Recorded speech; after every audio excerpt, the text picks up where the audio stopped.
მოგესალმებით ზურფასო ტელემაყურებლებო. დღეს ორშაბათია და ტელეკომპანია ქართული არხის პირდაპირ ეთერში თქვენ ტრადიციულად უყურებთ გადაცემას ჩაი ლიმონით. ჩვენ კი ამ გადაცემის წამყვანები მარიამ მელიაშვილი, მარიამ ჩიკოვანი და სალომე კახეთელიძე გახავთ. მოგესალმებით. ჩვენი გადაცემის სტუმარი გახლავთ ისტორიკოსი ბატონ ბეჟან ჯავახია. მოგესალმებით ბატონო ბეჟან და უხურმესი მადლობა გადაცემაში მოგცემების. ამასთანავე პროფესორი, რომელიც ასწავლის ივანე ჯავახიშვილის სახელმწიფო უნივერსიტეტში, ილიას უნივერსიტეტში, ამასთანავე სასულიერო აკადემიაში, ანდრია პირველწოდებულის სახელობის ქართულ უნივერსიტეტში. და თქვენ ძირითადად ასწავლით შუა საუკუნეების ისტორიას, ევროპის, საქართველოს და ბიზანტიის შესახებ. რადგან როდესაც ვიძიებდით თქვენზე ცნობებს, პირველი ეს წავიკითხე, რომ თქვენ ასწავლით სასულიერო აკადემიაში, ამიტომ გამიჩნდა პირველი კითხვა ის, რომ გვესაუბრა ზოგადად მსოფლიოს ეკლესიაზე და საქართველოს ეკლესიის როლზე მსოფლიოს ეკლესიაში, ზოგადად ქრისტიანობაზე და იქნებ განვავრცოთ ეს თემა, რომელიც ძალიან მნიშვნელოვანი და საინტერესო იქნება მაყურებლისთვის. ძალიან დიდი მადლობა მოწვევისათვის. იქით თქვენ უხურმესი მადლობა. და როდ კითხვაც ძალიან საინტერესოა, იმიტომ რომ ჩვენ მუდმივად ვართ ამ კითხვის ქვეშ, იმიტომ რომ თავარი არის რომ ჩვენ ვართ ქრისტიანები და ამ საქრისტიანოში რა როლი გვაქვს ქართველებს, როგორ ღებულობდით მონაწილეობას და ვინ ვართ, არა, იმიტომ რომ ძირითადად მაინც ჩვენი არსება, განისაზღვრება ჩვენი დამოკიდებულებით ღმერთთან. და საქართველოს ზოგადად მსოფლიო ისტორიაში საქართველოს მწყობრად იწყებს როგორც მსოფლიოს სხვა ქვეყნები და უფრო ადრეც 4 საუკუნიდან საქართველო არის ქრისტიანული სახელმწიფო, თუმცა საქართველოს ეკლესია არის სამოციქულო ეკლესია, რაც იმას ნიშნავს, რომ პირველმა მოციქულებმა გაავრცელეს საქართველოში ქრისტიანობა. ეს არის თქვენი თვით ანდრია პირველწოდებული, მატათა და ეს იმას ნიშნავს, რომ ეს არის ერთ-ერთი მნიშვნელოვანი ჩვენი ქვეყნის ისტორიისათვის და მრავალი სხვა რომ ჩვენ ვართ ღვთისმშობლის წელხვედრი და სხვადასხვა წყაროებში ნამდვილად ხდება ამის დამოწმება. აი მე-10 საუკუნეში სპეციალურად შეისწავლა ეფრემ მცირემ თუ როგორ მოხდა საქართველოში მოციქულთა მიერ ქართველთა გაქრისტიანების. არ არის თქვა როგორ ძალიან ხშირად ამბობენ რომ ამ გადმოცემა, ან მითია და ასე შემდეგ. თან ანდრია პირველწოდებული ერთ-ერთი პირველი მოციქულია, თქვენი ცით მაცხოვრის ამდენად ძალიან მნიშვნელოვანია. მნიშვნელოვანი ის რომ მე-4 საუკუნეში საქართველო ხდება ქრისტიანი, ისე როგორც თანადროულად, ერთდროულად ხდება ეს ქვეყნები, ეს არის ბიზანტია, ეს არის საქართველო, ეს არის თქვა სომხეთი, ამავე პერიოდში ხდება ქრისტიანები. დასაკვირველია, ცოტა უფრო ადრე ჩვენ ვამბობთ ეს ამგარის მიერ ქრისტიანობის მიღება სირიულ სივრცეში, მაგრამ ერთ-ერთი პირველი ქვეყანა ვართ, ვინც ამ პროცესში ღებულობთ მონაწილეობას. ახლა უნდა აღნიშნოთ, რომ ჩვენ მივეცით საერთოდ ჩვენ ვამბობთ, რომ დღეს ქრისტიანობა არის ევროპა და ქრისტიანული უფრო მეტად როცა ვლაპარაკობ, თუმცა გამოთქმაც არსებობს ესეთი, რომ lux ex orient, ანუ სხივი აღმოსავლეთიდან და ეს იყო ქრისტიანობა, რომელიც სწორედ აღმოსავლეთიდან წავიდა და დასავლეთში დამკვიდრდა ისე როგორც აღმოსავლეთში, ანუ ჩვენთან დამკვიდრდა და ჩვენ განსაკუთრებული წვლილი გვაქვს ამაში. ჩვენ უნდა ვთქვათ, რომ უნდა აღნიშნოთ ის, რომ ქრისტიანობას თავდაპირველად ესეთი ნაციონალური დაყოფა არ ქონია, იმიტომ რომ წვლილი როცა ვამბობთ, ეს არის ის ხალხი, რომელიც ამ ქვეყნიდან იყვნენ და მონაწილეობდნენ სოფლიო ქრისტიანული კულტურის შექმნაში. პირველ საუკუნეებში ასეთი ადამიანები ძალიან ბევრი არიან და მნიშვნელოვანი საქართველოსთან, თუნდაც ახლა სოფლიოში ცნობილი პეტრე იბერი, თუნდაც რადგან თაწმინდელები, ათონის მთაზე ქართველთა მონასტერი, პეტრიწონში ქართველთა მონასტერი, ანუ ქართველები სინას მთაზე და ასე შემდეგ. უბრალოდ უნდა ვთქვათ, რომ ძალიან მნიშვნელოვანი იყო ეს წვლილი და სხვა შორის ჟაკ დე ვიტრი მე-13 საუკუნის მოღვაწე ამბობს, რომ ჯერ კიდე მე-13 საუკუნეში იერუსალიმში ერთადერთი ქართველები იყვნენ, რომლებიც აღმართული დროშით შედიოდნენ და შემდეგ. უნდა ვთქვათ, რომ აი ჩვენ მართლაც და დიდი წვლილი გვაქვს სოფლიო სულიერ კულტურაში და ამ ქრისტიანულ კულტურაში და ეს იყო რომ ის თავდადება, ის ღირსება, რომელიც საქართველოს ჰქონდა და აქვს. ამას გარდა ესეც აღსანიშნავია, რომ ესეთი ორი უნიშნულოვანესი ფიგურა სოფლიო ქრისტიანობაში, როგორც არის იოანე ოქროპირი, მაქსიმე აღსარებლეველი, ორივე საქართველოს ტერიტორიას აღესრულეს, ძალიან მნიშვნელოვანი არის და გულდასაწყვეტია, რომ ძალიან ნაკლებად ცნობენ ამას სოფლიო ისტორიაში, იმიტომ რომ თვითონ სოფლიო პატრიარქმა ბართოლომეოსმა რო გამოსცა წიგნის იყო საქართველოში იოანე ოქროპირის კონსტანტინოპოლში გადმოსვენების შესახებ, ვინაიდან ის ჯვარო სანთადროიდან იყო გადასვენებული დასავლეთში, იქ არ წერია, რომ ის აღესრულა საქართველოს ტერიტორიას. ასევე ძალიან ხშირად სადავოა და ნაკლებად იცის ბევრმა, რომ მაქსიმე აღსარებელი თქვა საქართველოს ტერიტორიას აღესრულა და კიდევ ერთი ანასტასი. მე მიმაჩნია, რომ თქვენმა თაობამ სხვათა შორის უნდა გამოიჩინოს განსაკუთრებული ინტერესი აი ამ თემებისადმი, რომელიც ძალიან მნიშვნელოვანია. ეს არის ჩვენი იდენტობის ერთ-ერთი მნიშვნელოვანი საკითხი. აი ჩვენ როცა წერდით და აი იოანე საბანიძე როცა წერს, რომ ის მიიჩნევს, რომ ჩვენ ვართ ამ ერთიან სივრცეში, ყურესში ვართ ამ ბიზანტიური სივრცის, ანუ ჩვენ თავს მივაკუთვნებდით იმის მიხედვით, როგორ ვიყავით ქრისტიანობასთან დამოკიდებულებაში. ეს არის შუა საუკუნეებში ერთ-ერთი მნიშვნელოვანი იდენტობის საფუძველი და ვფიქრობ, რომ მართლაც ძალიან მნიშვნელოვანია.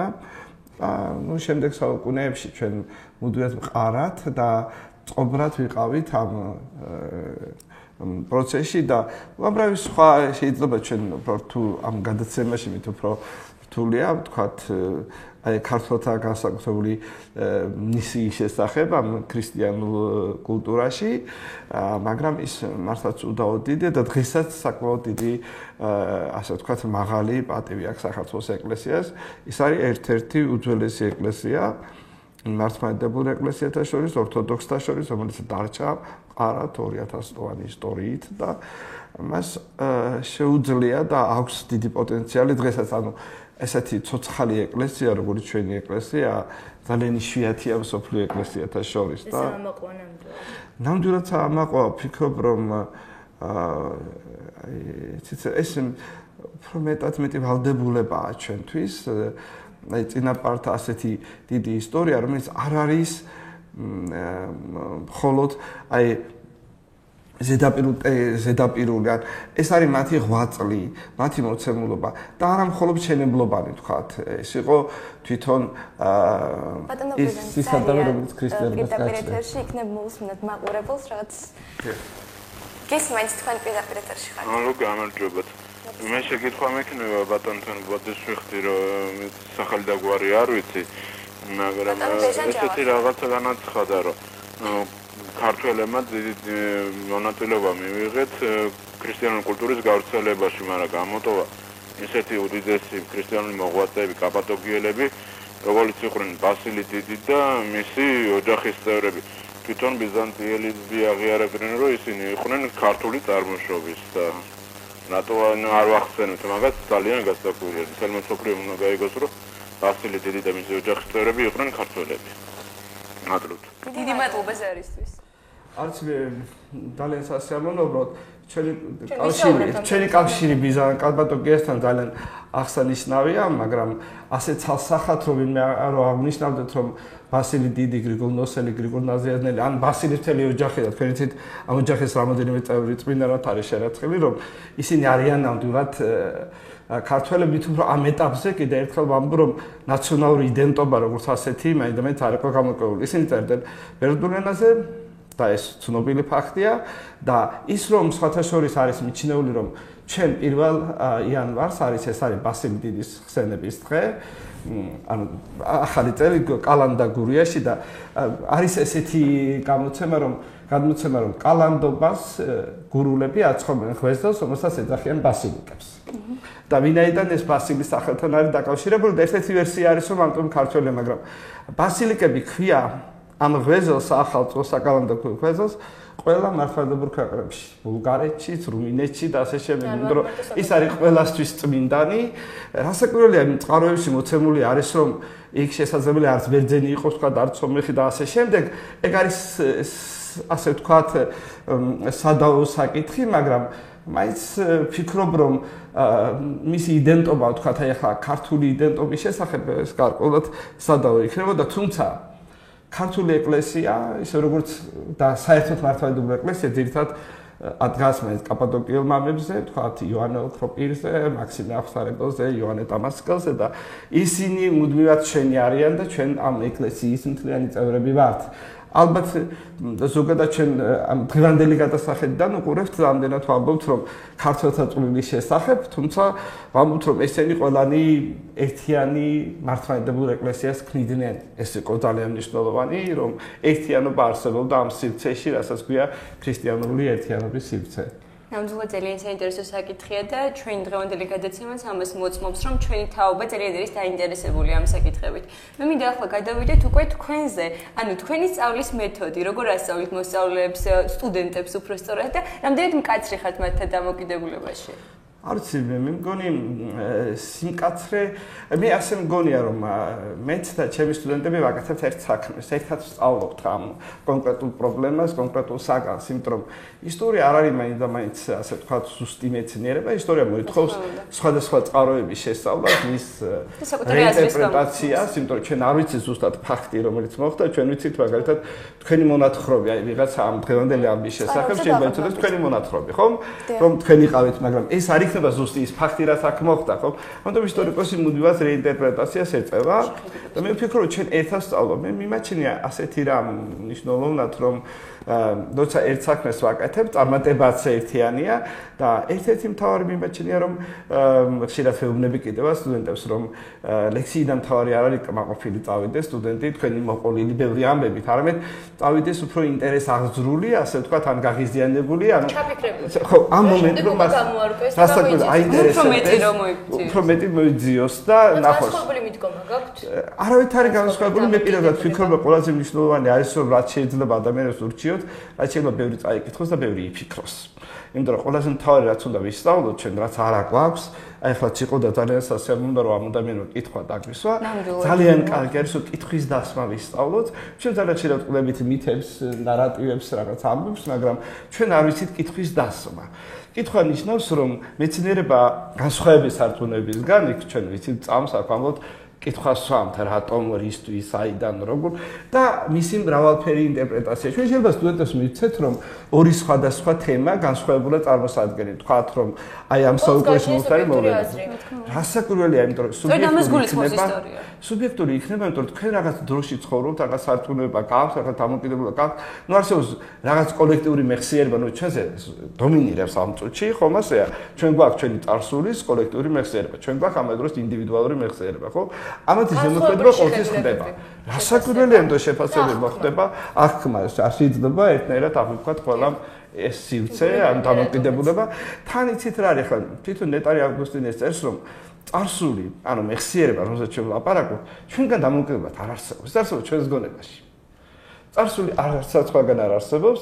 წარსული არსებობს ჩვენს გონებაში. ამიტომ ამბობდა რომ დაილექება და მაინც აი ეს ამბობდა ნეტარი ავგუსტინე რომ არსებობს რომ წინარე აწყდა, მომავალი აწყდა, ახლანდელი აწყდა. ერთი დრო არის, იმიტომ რომ წარსული, აი თქვენ როცა გიკითხებით ფაქტის მოვლენის შესახებ, როდის მოხდა, სად არსებობს ფაქტი, მაინც ჩვენს მეხსიერებაში არსებობს.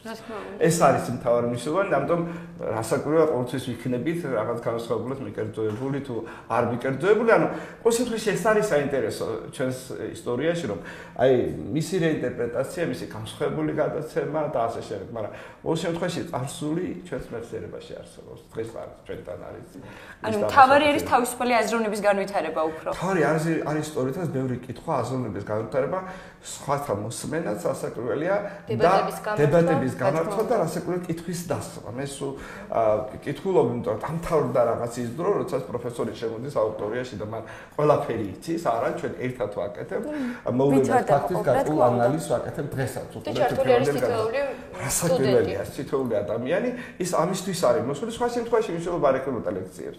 სხვა შემთხვევაში ჩვენ გექნებოდა თქვა გვაქვს ისედაც ვიდეო ლექციები, თქვა ან არის ლიტერატურა, რომელსაც მივუთითებთ, წავიკითხოთ, მაგრამ ჩვენ ერთად გვაქვს დებატები, ანუ ვსჯელობთ, განვიხილავთ. კულტური მუშაობა. და ის რო ამართლებს ეს სწავლის მეთოდი რა. რასაკვირველია, მე პირადად მიმაჩნია, რომ უფრო მყარსხთი თქვენს აზროვნებას, როცა ჩვენ ამ წუთში ერთმანეთს ვეკითხებით, ხო? პროგაბედულებით. თქვენ წაკითხული გაქვთ, უფრო გაბედული ხდებით. თანამედროვე იცით რა არის განსხვავება თანამედროვე დროში არის რომ თქვენ უნდა გაბედოთ, თქვენ უნდა იბრძოლოთ. როცა თქვენ იბრძვით, აკეთებთ, თქვენ წარმატებას აღწევთ, იმიტომ სწორედ ეს არის უფლის მოწოდება, რომ თქვენ იყოთ მებრძოლი ამ ხელს, ასეთული ქრისტესთვის.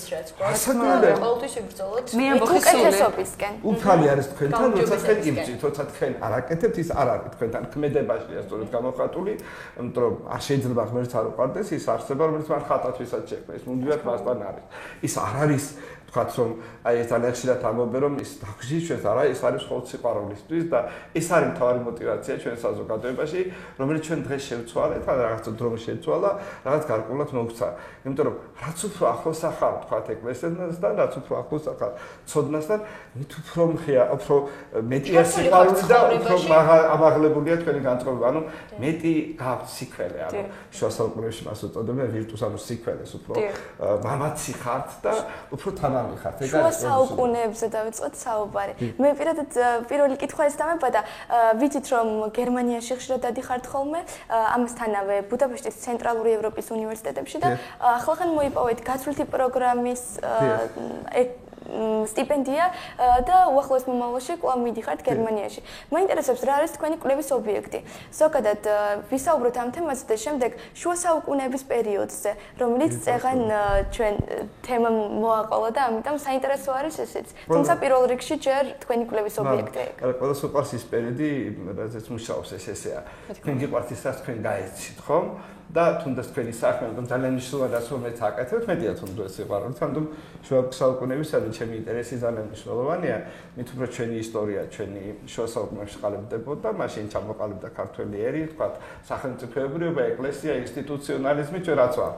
ახლა ჩემი კვლევის ობიექტი ძირითადად არის, იმიტომ რომ ვინაიდან დროთა ჟამთა სიავემ, როგორც ჩვენ ვამბობთ, რომ ძალიან ბევრი საისტორიო წყარო დაგვიკარგა, ჩვენ გვახ ამიტომ იძულებული ვართ, რომ ეს წყაროები მოვიძიოთ ცნობები სხვა ევროპულ თუ აღმოსავლურ წყაროებში, რაღაც დოკუმენტებში, მასალებში.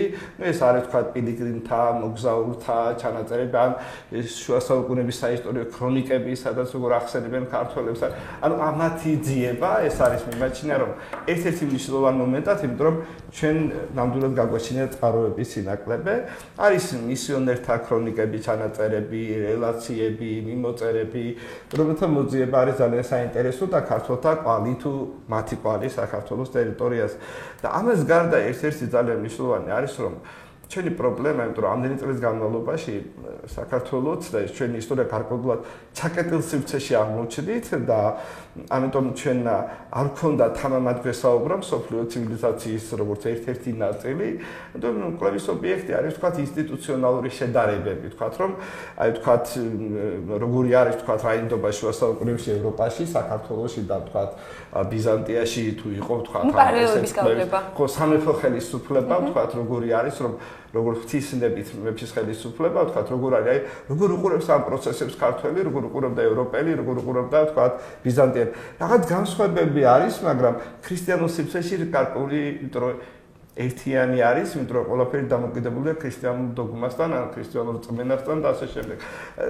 შეიძლება სხვა შორის რაღაც შეიძლება ისლამშიც კი იყოს რაღაც, ანუ რაღაცაკრული ისლამური თქვა თუ ან რაღაცა ტექსტი განსაზღვრული, მაგრამ სამეფო ხელისუფლება. აი ამ წუთში ჩემი კვლევის ობიექტი სწორედ ეს იყო სამეფო ხელისუფლება, თქვა ან ინსტიტუციონალური ურთიერთობები, ან სამონასტრო ცხოვრება, როგორია თქვა ქართული სამონასტრო ცხოვრება, ბიზანტიური სამონასტრო ცხოვრება, თქვა დასავლეთის სამონასტრო ცხოვრება.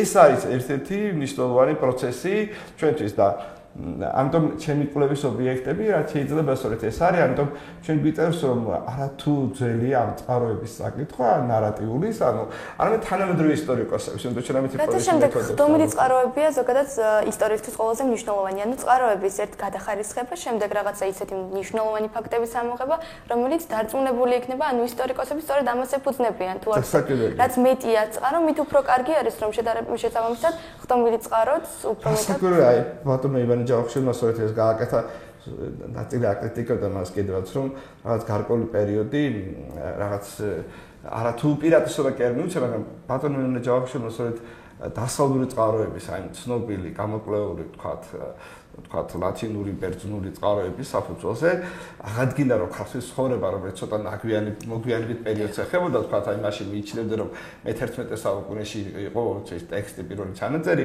რომ აღმოჩნდა რომ ის სწორად წერდა და სწორედ ამის საშუალება ამისი გამართლება მარტივად რო ვთქვა მისა იმ ცნობილმა ევროპულმა წყაროებამ ეს დადგენილი იყო ყოველთვის მისაღები იყო და აღმოჩნდა რომ ქართველი ისტორიკოსიც ასევე სიმართლეს წერდა და თქვათ ამან მოგვცა საშუალება ჩვენ ახლა ვიკვლევთ რომ ეს წყაროები შეიძლება უფრო ადრინდელი იყო როგორც ჯუანშერი წერს ამის ჟამონდე აღწერებოდა და შემდეგში რაღაც ერთიანად მე-11 საუკუნეში მოხდა. ამიტომ რასაკვირველია რაც უფრო მეტი არის წყარო, მეტი არის კრიტიკა, მეტი არის კრიტიკული დამოკიდებულება და იცით რა არის ისტორია არ არის მეცნიერება წარსულის შესახებ, არამედ ეს კითხვა რომელიც ჩვენ წარსულს გვაძლევს, საოცრად მომავლის კითხვაა, ხო? ამიტომ დღევანდელი გაგებით რომ ისტორია სწორედ არის მომავლის მეცნიერება, ადრე არ იყო ასე, იმიტომ რომ ძალიან ხშირად იყო ისტორია, იყო მეცნიერება, რომელსაც ესეთი კითხვა ჰქონდა, რომ ის უნდა ყოფილიყო რაღაც გარკვეულად პროპაგანდისტული თუ ნომენკლატურული, ანუ მე ისტორია მჭირდებოდა იმისთვის, რომ განსაკუთრებული წარსული წარმომეჩინა რომელიღაც სამეფო დინასტიის, ხო? ან რომელიღაც მმართველობის სისტემა, რომელსაც შესახებაც მქონდა ცოდნა, როგორი იყო ძველ პერიოდში და რომელსაც ავარჩევდი დღეს.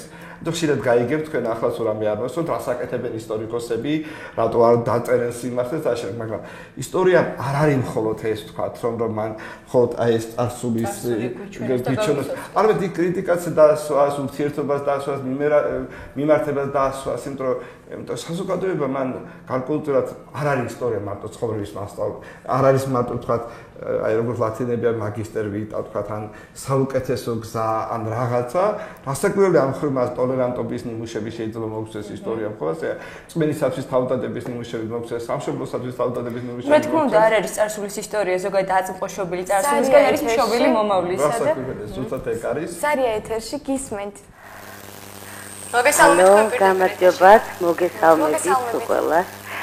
ბატონთან მაქვს შეკითხვა, ისიც ალბათ ზენკაცთა უქმების შესახებ გექნება თქვენ გაგებული, აი სიონის მასონის თალმუდისტებთან დაკავშირებით და პირდაპირ დაგისვათ კითხვას, ვინ მართავს დღეს მსოფლიოს, სატანისტები?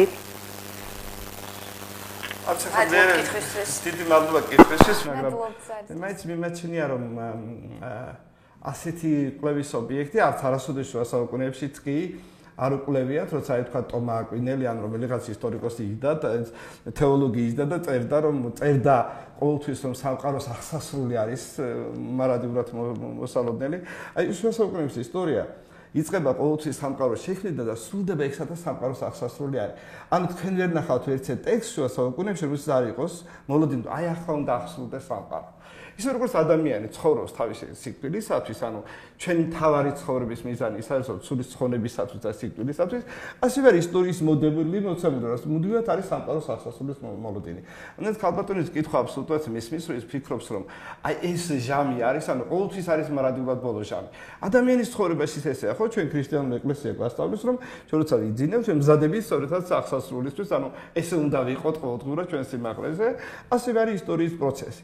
რაც შეეხება ასეთი კვლევის ობიექტს, რომ ვინ მართავს და ასე შემდეგ, სატანა და რაღაც ასეთი ძალები, ცოტა რთული არის, ეს ალბათ ამის მკვლევარებიც არსებობენ, ან რაც შეეხება ამრავი აი კრიტიკული ტექსტებიც ვიცით ჩვენ ამ ბერძენთა ოქმის შესახებ, რომ ვიღაც კრაჩკოვსკიმ შეადგინა თუ რუსმებმა შეადგინეს, ვიღაც საბჭოთა ძალებმა შეადგინეს და ვიღაცებს ჭირდებოდათ, რომ ადამიანები დაეშინებიათ, რომ რაღაც ძალა არსებობს.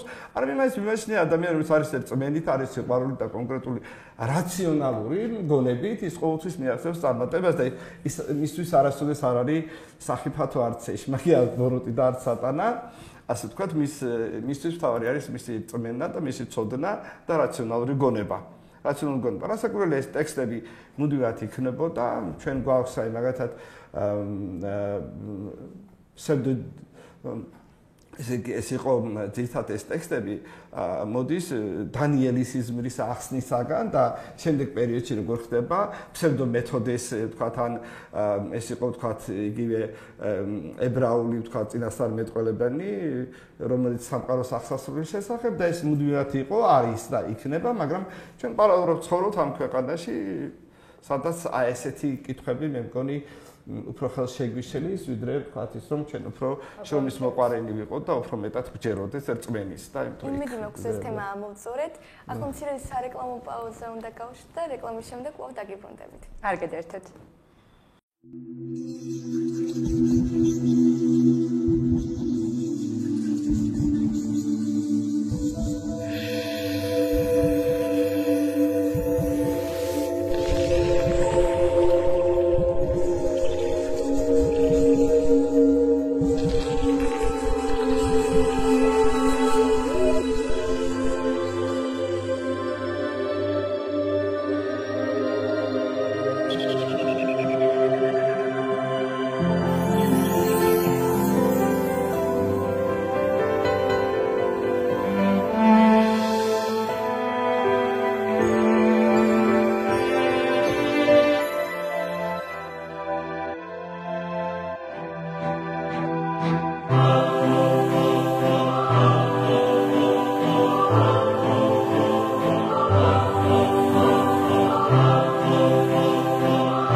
მცირე სარეკლამო პაუზის შემდეგ კვლავ დაგიბრუნდით. ახლა კი ბატონო ბეჟან სურს ვისაუბროთ შუა საუკუნეების ისტორიაზე. ზოგადად თქვენ ლექციებს ატარებთ შუა საუკუნეების ისტორიაზე ევროპის, საქართველოს და ბიზანტიის შესახებ. ბიზანტიის რა როლი შეასრულა ზოგადად ბიზანტიამ საქართველოს ისტორიაში და მისმა დაცემამ რა უარყოფითი შედეგები გამოიწვია?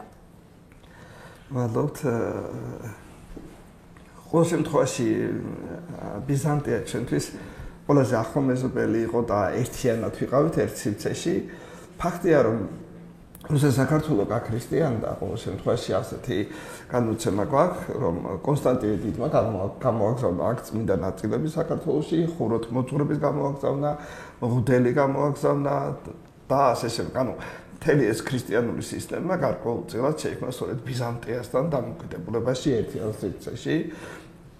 ამიტომაც უარყოფა შეუძლებელია რომ ჩვენ ერთიანად ვიყავით და არც არასოდეს არ გავსრულოთ ამ სივრცესთან სანამ ბიზანტია არსებობდა საქართველოს ან მის შემადგენლობაში იყო ან მის წინააღმდეგ იბრძოდა და ასე შემდეგ ეგეთ შემთხვევებიც ქონია როცა ბიზანტიის წინააღმდეგ ვიბრძოდით ქართველების და ეს გახსოვთ თქვენ ბასილი პირველის პერიოდი და ასე შემდეგ იყო ეს დამოკიდებულებანიც მაგრამ ბიზანტიის დაცემამ რასაკვირველია ძალიან მძიმე დაღი დააჩნია ჩვენს ქვეყანას მის ისტორიას ქართველი ისტორიკოსის წერს ერთგან რომ მზე ჩაესვენა კონსტანტინოპოლის დაცემით საქართველოსთვის ესე იგი რაც პირდაპირ ყველაზე მძიმედ გამოხატულება ტრაგედიის რომელიც აღიქვა ეთყობა ქართველმა ისტორიკოსმა ბიზანტიის დაცემით ამ საქართველოში საკმაოდ დიდი ტრაგედია იყო ეს ალბათ იცით რა არის ჩვენ ნაკლებად გვაქვს იცით გამოხმაურება გარდა ეს რამოდენიმე ფრაზისა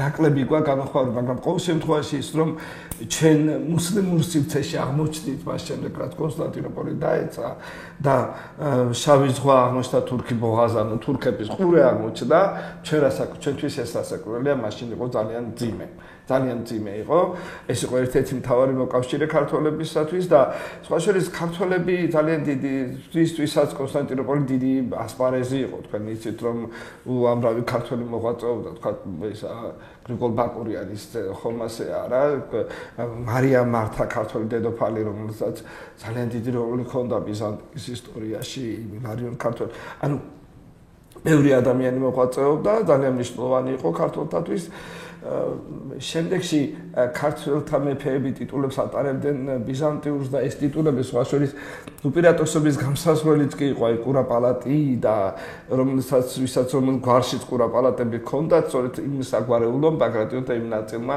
მოახერხა რომ უფრო წარჩინებულები ყოფილიყვნენ და უფრო ძლიერები ყოფილიყვნენ. ამიტომ ძალიან დიდი იყო ეს როლი ბიზანტიასთან ურთიერთობისა. ერთი რამ არის რომ მაგრამ ქართული სახელმწიფო მაინც თავის დამოუკიდებლად მიიჩნევდა ბიზანტიისაგან თავს. არ ვიტყვით რომ პირდაპირ არ ვინმეს არ ეკონოს რომ ამოთ რომ მის შემადგენლობაში ვიყავით. კიდე ერთხელ ვამბობ რომ იოანე საბანის რომ ამ ქვეყნის ყურეში ვართ ან ვახტანგ გორგასალი ანდარში წერს რომ ბერძნებთან ერთგულები იყავით ან ბიზანტიელების ერთგული იყავით თუ დასავლეთის ერთგული იყავით თუ წერს ამას.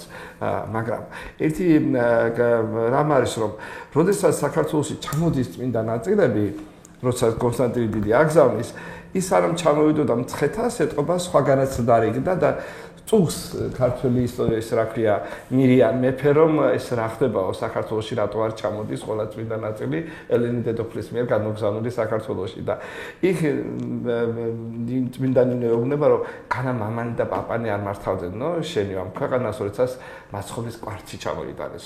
ანუ ეს კვართი გახდა ქართული სახელმწიფოს როგორც დამოუკიდებლობის სიმბოლო და შემდეგში აღმოჩნდა ბაგრატიონთა გერბშიც, ხო? ამიტომ ვამბობ რომ ეს თუ ბიზანტიის ისტორიისათვის ჯვარი გახდა სახელმწიფო სიმბოლო, რომელთაც უთხრეს რომ ამით ეძლია კონსტანტინე დიდს და წამოწყარებითა ჯვარი წაიბრძვის, ჩვენთვის სწორედ ესეთი იყო, ვთქვათ, მათ ღვთისმშობლის კვართი. მაგრამ ისტორიაში მსგავსება არის განსაკუთრებით აზროვნების ფორმაში, დამოუკიდებულებაში, რაღაც მოვლენებთან და ფაქტებთან და ამხრივ ძალიან მნიშვნელოვანი არის, ვთქვათ, ბიზანტიასთან ჩვენი თანყოფა, თუმცა ბიზანტიამ რაღაც პერიოდი თქვენ იცით რომ ტერიტორიები წაგვართვა ძალიან ბევრი ასე ვთქვათ ქვეგამხედვარე ქართული ფეოდალი ბიზანტიას აფარებდა თავს და ჩვენს წინააღმდეგ ქართული სამეფოს წინააღმდეგ იბრძოდა ეს შემთხვევები ნამდვილად ყოფილა ის თავისთავად იმპერია იყო და იმპერიული თვალსაზრისით უყურებდა საქართველოს ისინი ის თითქმის არ ახსენებდნენ ქართულ მეფეებს არხონტებს უწოდებენ და არ უნდათ როგორც მეფეები და თანასწორები წარმოიდგინონ თავისთავად ქართველები, თუმცა ქართველებს ქონიათ ესეთი ქორწინება ყოფილა სამეფო დინასტიებში თქვენ იცით რომ მარია მართას ქმარი იყო მიქაელ მეშვიდე და შემდეგში ნიკიფორე ბოტანიატი და კიდევ მესამედაც ასე ვთქვათ ისე კომნენოსებს ყოველ შემთხვევაში კი დაუახლოვდა და უკავშირდა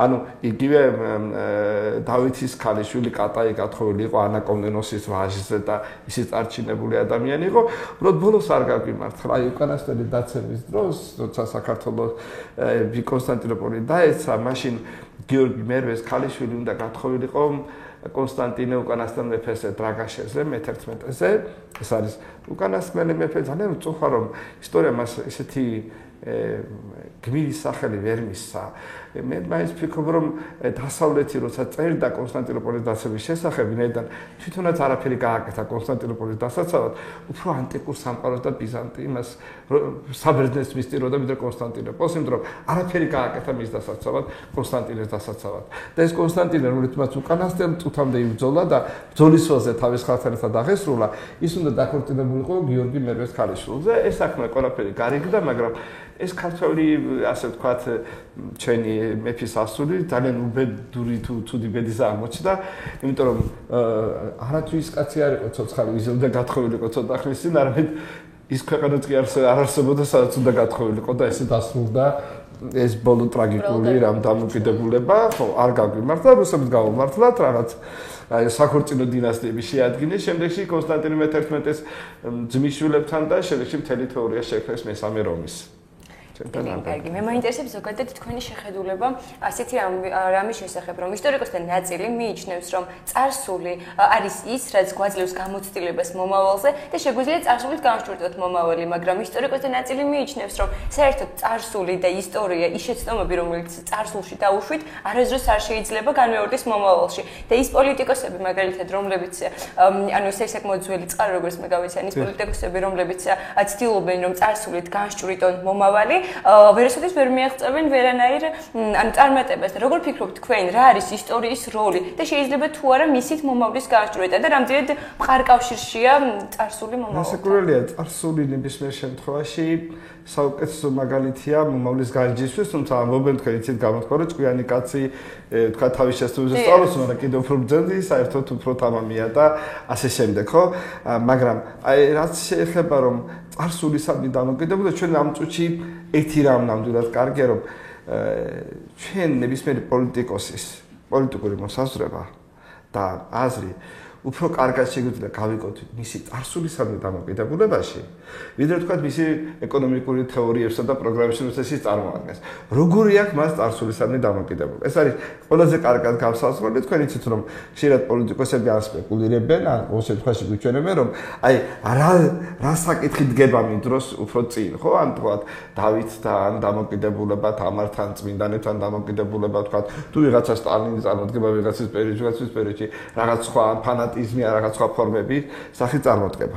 რასაკვირველია, ისტორია არის საუკეთესო მაგალითი ტოლერანტობისათვის, ანუ ჩვენ ძალიან ხშირად ჩვენს ისტორიაში არ ვუჩვენეთ მაგალითი, თქვათ რომ სხვა ხალხების, ანუ სხვა ერების მონაწილეობა ჩვენს ისტორიაში, ხო? ან იგივე შემთხვევაში რომ სხვა ეროვნების ადამიანების მართლმადიდებლობაში ყოფილა, ხო? მასეა და ანუ ჩვენ უნდა ვთქვათ ამ შემთხვევაში მარტო სისხლით ასე ვთქვათ ნაციონალიზმი არ არსებობს, არამედ გონებრივი დამოკიდებულება ვისთვის იბრძვის. შესაძლოა ჩვენ ესე გავსაზღვრავთ რომ ამ იდენტობას ხომ განსაზღვრა ვისთვის იბრძვის, ანუ ვინ არის შენი მეფე, ხომ ასეა. შემდეგში გავსაზღვრავთ ამას ასევე იმითი რა ენაზე ვსაუბრობთ, რომელიც ჩვენთვის საერთოა, რომელიც სარწმუნება გაქვს და სამართალი, რომელიც სამართალზე ჩვენ 4 გამოვიდა მეფე ამ თავარი ვისთვის იბრძვით. შემდეგში არის თქვათ ენა, თქვათ, შემდეგ სარწმუნება და სამართალი, ანუ ყოფა, ჩვეულება, ტრადიცია და წარსული. ანუ ნაციის განმარტებისთვის განსაკუთრებული მნიშვნელობა აქვს წარსულს. აი ჩვენ ვთქვათ, რაც არ უნდა იყოს, რომ არ იყოს განსაზღვრული, როცა ტერმინს ამბავთ ერს აუცილებლად ის წარსულის, ანუ ის დგას რაღაც ისტორიული წარსულით, ხო? ის არ არსებობს, რომ ერს როცა ტერმინს სიტყვის თუ ნაციას, მას აუცილებლად თანახავს, ასე ვთქვათ, წარსული.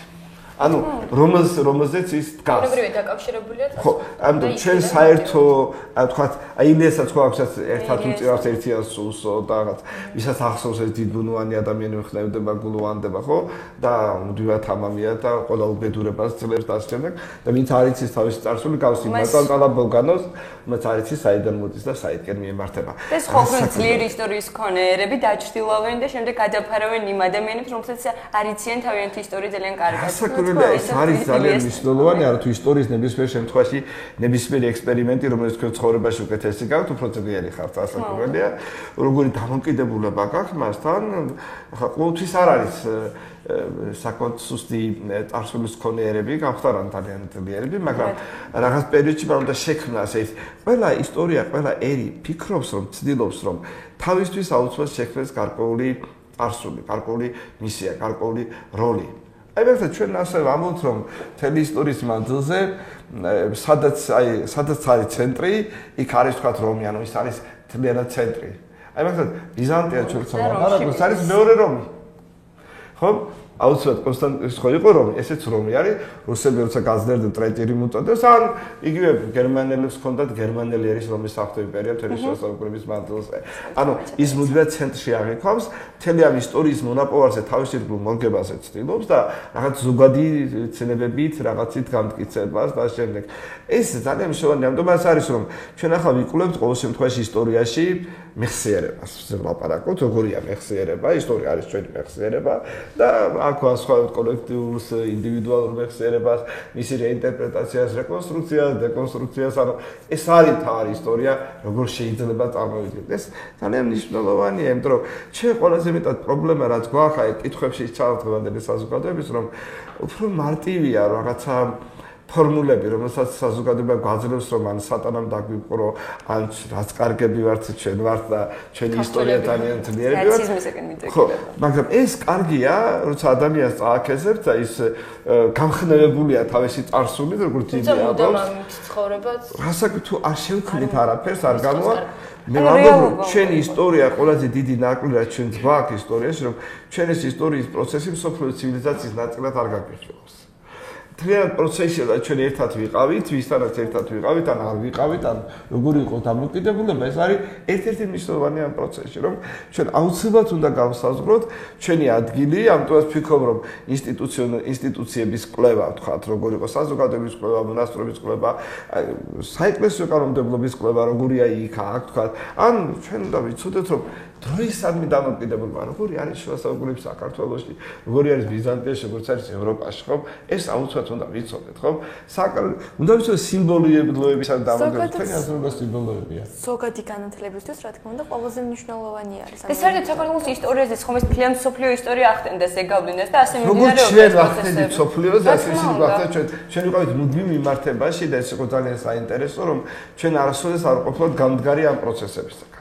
ჩვენ ამ პროცესებში მონაწილეობდით, ეს არის ყველაზე მთავარი, რომ ჩვენ ამ პროცესში აქტიური მონაწილეობა ვამბობ კიდევაც, რომ შუა საუკუნეები ერთემწყობრად იწყებს საქართველოს სოფლიოს სხვა ქვეყნებთან ერთად. ანუ დააკვირდით მე-4 საუკუნეში ყველგან ერთდროულად ქრისტიანდებიან, როგორც ქართველთა, სომხთა, ბიზანტიის, შემდეგ ცოტა მოგვიანებით სხვა მეფეები, ვთქვათ, იქ ფრანკთა მეფე, იქ ვთქვათ, სხვათა მეფეები, იქ ინგლისი გვიან ხდება, მაგრამ ყველა მათ შემდეგში მოგვიანებით უშლებათ ნარატივი, რომ აუცილებლად იქაც მოციქულობა გაავრცელეს ქრისტიანმა და ინგლისშიც არის რომ ქრისტიანობა გაავრცელა პეტრემ და პაოლემ თქვათ რომ არის ინგლისში რომ ქრისტიანობა იოსებ არიმათიელმა შეიტანა და შექმნა გრაალის მითი ეს ლამაზი მშვენიერი მითებია რომელიც ჩვენ გასაზრდოებს ლამაზ სამყაროსკენ მივყავართ რასაკვირველია მაგრამ ისტორიას აქვს რომ უნდა ვიკვლევთ რომ ეს სინამდვილე რატომ მოხდა, საიდან გაჩნდა ეს მითი, რა არის მის საფუძველი, რას ნიშნავს თითოეული მათგანი, ხო? მიზეზი და მიზანი. მიზეზი, რასაკვირველია, აი თქვათ, რატო ჩდება რომ